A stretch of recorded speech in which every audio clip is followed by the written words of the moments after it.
this morning. Coverage you can count on continues with all you need to know. A traffic alert for some Terre Haute drivers. Today and tomorrow, crews will be milling and paving Poplar Street. That's from Brown to Fruit Ridge Avenue. Crews will provide access to homeowners in that area. A lengthy investigation ended in a local man's arrest for voyeurism. 50-year-old Norman Purnell is facing 3 counts of voyeurism. It stems from an incident at Parnell Studios in Sullivan. In April, a customer told police a cell phone took video of her in a tanning room vent. Police conducted a forensic download of Purnell's cell phone to identify all possible victims. According to court documents, 2 videos and multiple screenshots were recovered. 2 people are dead after a head-on crash in Knox County. It happened around 4:30 yesterday afternoon on State Road 159. That's just north of Bicknell. Police say John Buck and his wife Rita, both of Freelandville, died in that crash.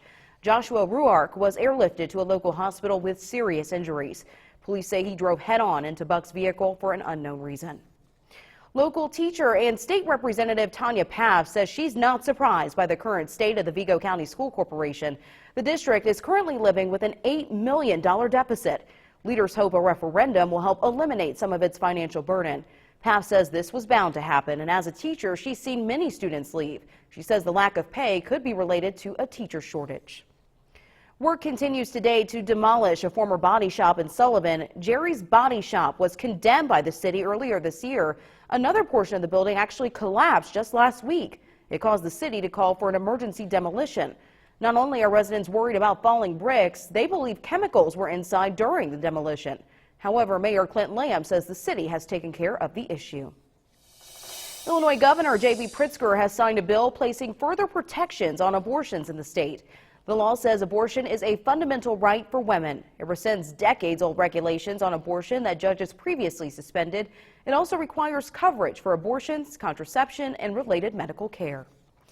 The St. Louis Blues hockey team won the NHL Stanley Cup last night, and it's the team's first championship in its 52-year existence. They beat the Boston Bruins 4-1 in Game 7 of the finals.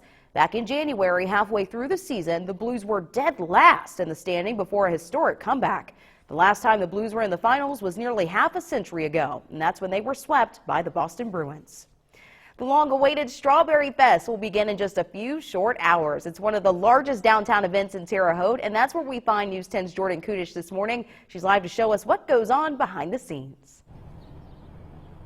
Aaliyah, from strawberry ice cream to biscuits, there is no shortage of delicious treats here. I even remember this morning you telling me I couldn't come back to the station unless I brought back something delicious, so I'll make sure I do that. But there's much more that goes on behind the scenes of this that not everybody knows about.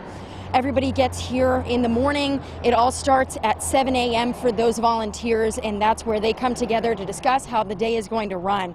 Then the pounds of strawberries and gallons of ice cream are ordered, and the food starts being made. There are pre-orders that are done in advance so that people can just show up and pick it up as they come, and these volunteers continue to come back every single year. One of the volunteers I spoke with is Patty Eaton. The event is a tradition for her, and after 18 years, she just keeps coming back to sell more berries. Now, they're always in need of volunteers, and we will leave a link on our website at WTHI-TV.com for you to get involved with that. Now, I'm out here joined by Eric Stidman. A little windy out here today. Oh, hey, yeah. How's it going? Oh, it's going, and that's going to kind of be the theme today, Jordan. We'll be dealing with wind like this all day, but still, I wouldn't let it dampen the fun of coming out to Strawberry Fest. I mean, where else can you get biscuits, ice cream, strawberries? Yeah. So maybe come have a coat or something like you do this morning. Jordan gets cool easily, but still a good time to come out and check this out. And so this is where I take the mic and then do the weather. So I would call this your all you need to know forecast. So we're starting off this morning with temperatures in the mid-50s, and it is chilly with that breeze, feeling just a little bit cooler. I've got 57 in Terre Haute, 58 in Washington, 58 in Lagodi, and your forecast for today will, here's Futurecast at 11 o'clock this morning. We'll have sunshine breaking through as we get into the second part of the afternoon, and then ultimately beyond that, a very pleasant day. Now let's talk about your forecast for today.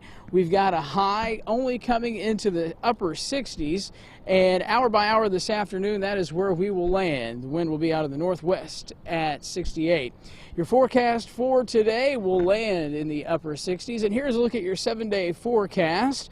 We've got an 80 on Saturday, 40% chance of showers, 84 on Sunday, a chance of showers and storms. Your morning weather buzz this morning had to do with the issuance and discussion of wind gusts and when we would see an advisory for wind criteria to be issued. Well, the answer was 30 to 39, even though you don't see the graphic on the screen. So we are live outside this morning at the early workings of the Downtown Strawberry Festival, happening here in just a few hours. Swing by and see us. But for now, we're live in downtown Terre Haute with Jordan Kudish and Devin Ridgway. Aaliyah, back to you in the studio. Well, hopefully they bring me something back to eat, but Jordan said she got me, so we'll see. But thank you so much for waking up with News 10 this morning. Be sure to join me and Eric for News 10 at midday at 12 Eastern. Get out and enjoy the Strawberry Fest and try to stay safe from all that wind out there.